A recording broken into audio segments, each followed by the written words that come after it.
Assalamualaikum warahmatullahi wabarakatuh. Saya Lucien, NPM saya 1840102056. Pengeringan ikan sinar matahari. Cara tersebut sangat sederhana sehingga setiap orang dapat melakukannya, bahkan tanpa alat sekalipun. Dikenal dengan penjemuran, keuntungan pengeringan dengan sinar matahari tidak diperlukan penanganan khusus dan mahal, serta dapat dikerjakan oleh siapa saja. Namun kelemahan dari pengeringan ikan sinar matahari yaitu hujan. Selain itu, memerlukan tempat yang sangat luas dan mudah terikomentasi. Dalam pengeringan alami yang hanya memanfaatkan sinar matahari dan angin, ikan dijemur di atas rak-rak dipasang agak miring 15 atau 150 ke arah datangnya angin dan diletakkan di bawah sinar matahari tempat angin bertiup. Mekanis alat tersebut di atas masih tergantung dengan cuaca dan iklim. Oleh karena itu, dibuat alat mekanis tidak tergantung pada alam. Alat itu dapat digunakan untuk menanggulangan kelimpahan ikan pada musim hujan.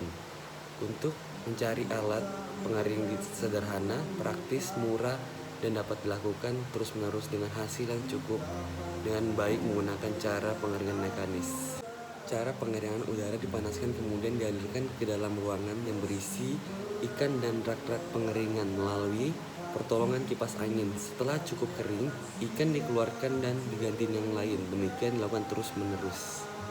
Dan di Indonesia pernah dicoba alat berbentuk terowongan, tunnel drain, dan berbentuk lemari kabinet drain. Pengeringan rumah kaca. Pengeringan rumah kaca dikembangkan di Indonesia pada akhir 1970-an. Pada dasar pengeringan rumah kaca merupakan ruang yang tertutup oleh dinding dan atap transparan, yaitu bening, sehingga sinar matahari masuk ke dalam. Udara yang panas di dalam ruangan diperangkap sehingga suhu semakin tinggi. Selanjutnya, alat pengering bak.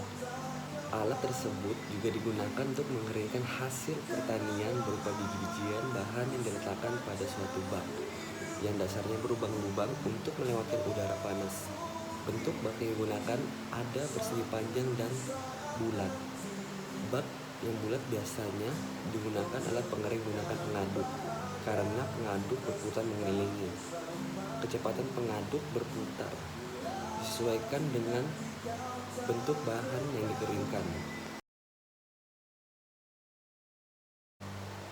Yang kelima, alat pengering rak. Mempunyai bentuk persegi dan di dalamnya terdapat rak-rak yang digunakan sebagai tempat bahan yang akan dikeringkan. Bahan diletakkan di atas rak, diletakkan ke dalam ruang tertutup dan hanya disediakan lubang-lubang untuk saluran udara masuk. Selanjutnya keenam, pengering beku. Pengering beku dan cara penanganan ikan di dalamnya mirip dengan tornado. Pada pengeringan beku sangat kecil kemungkinan terjadinya kerusakan bahan karena pada suhu yang rendah, kecil, sedang, peluang terjadinya kebusukan. Melalui penggunaan alat pengering beku, bentuk-bentuk bahan kering dapat disarankan sama dengan bentuk bahan basah. Ikan dikeringkan dengan metode pengeringan beku memiliki mutu lebih baik daripada ikan dikeringkan dengan cara lain. Selanjutnya yang ketujuh, pengeringan terowongan. Alat tersebut digunakan untuk pengeringan bahan dan bentuk ukuran seragam. Biasanya bahan yang dikeringkan berbentuk butiran, syarat atau risan, dan bentuk padat lainnya. Bahan yang akan dikeringkan ditebarkan dan tebal lapisan tertentu di atas baki atau ayaman, kayu atau lempeng logam.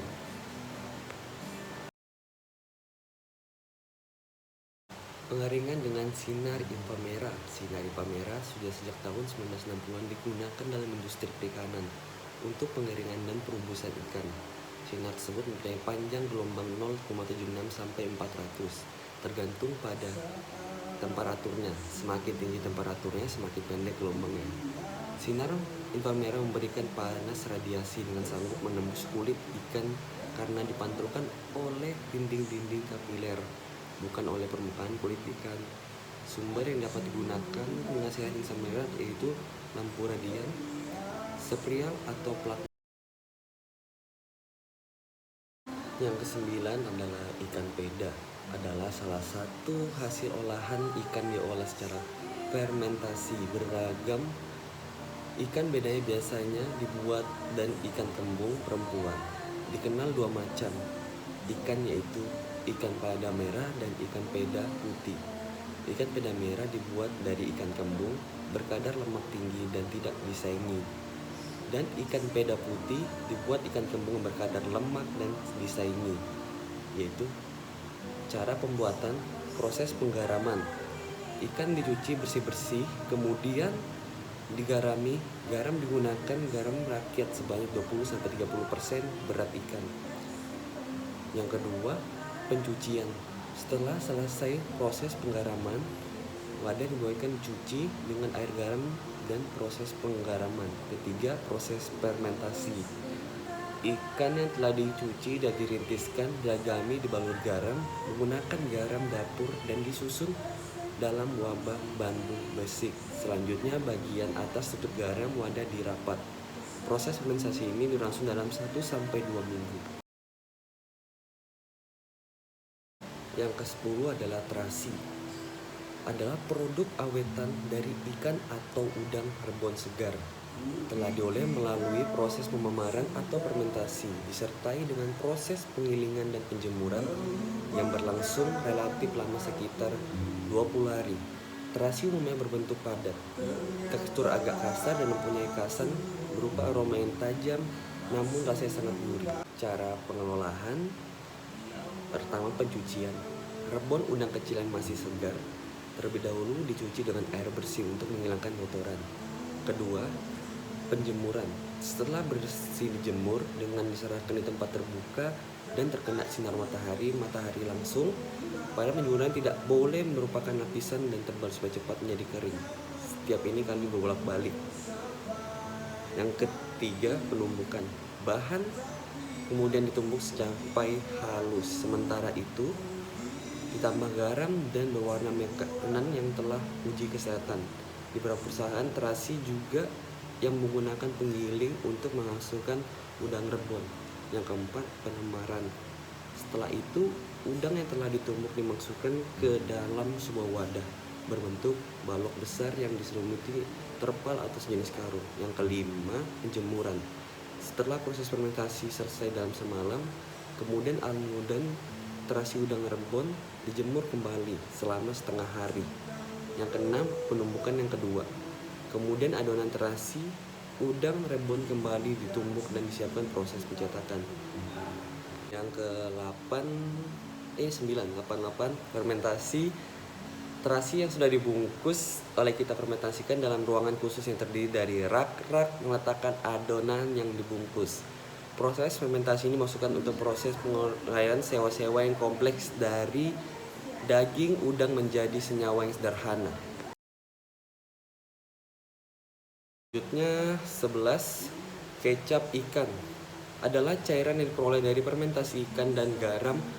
Kecap ikan biasanya digunakan sebagai bumbu untuk memasak pencaplotan seafood dan makanan orang timur. Dibuat oleh nelayan sepanjang negara ASEAN. Cara pembuatan: yang pertama, daging ikan yang sudah dihancurkan sebanyak 50 gram dimasukkan ke dalam wabah berisi 250 ml air. Enzim dicampur dengan konsentrasi 0,6%.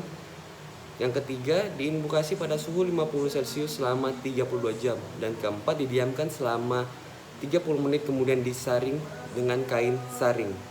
Yang kelima, mencampur hasil adonan daging ikan bumbu yang sudah disaring lebih dahulu. Dan keenam, setelah selesai pemasakan, kecap yang dihasilkan sering kemudian dikemas dalam wabah. Ikan bekasam adalah salah satu produk ikan awetan yang diolah secara tradisional dengan metode penggemaran dilanjutkan oleh proses fermentasi. Baka asam adalah produk makanan yang berasal dari fermentasi ikan air tawar yang rasanya masam, yang banyak dikenal dari Sumatera dan Kalimantan, terutama Kalimantan Selatan. Bahkan baku yang digunakan pada umum adalah ikan air tawar. Pengelolaan baka asam: 1. Ikan masih hidup. 2. Pembuangan air perut dan insang. Yang ketiga, pencampuran ikan dan garam.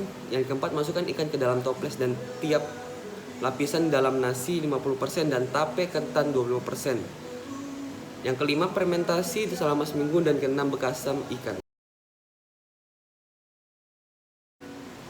13. Wadi adalah produk fermentasi ikan tradisional yang berbentuk ikan untuk semi basah, berwarna agak hitam, bertekstur liat dan aroma khas ikan fermentasi, serta mempunyai rasa yang asin.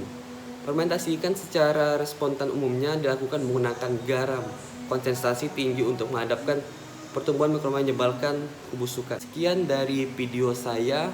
Mohon maaf jika ada kesalahan kata. Wabillahi taufiq wal hidayah. Assalamualaikum warahmatullahi wabarakatuh.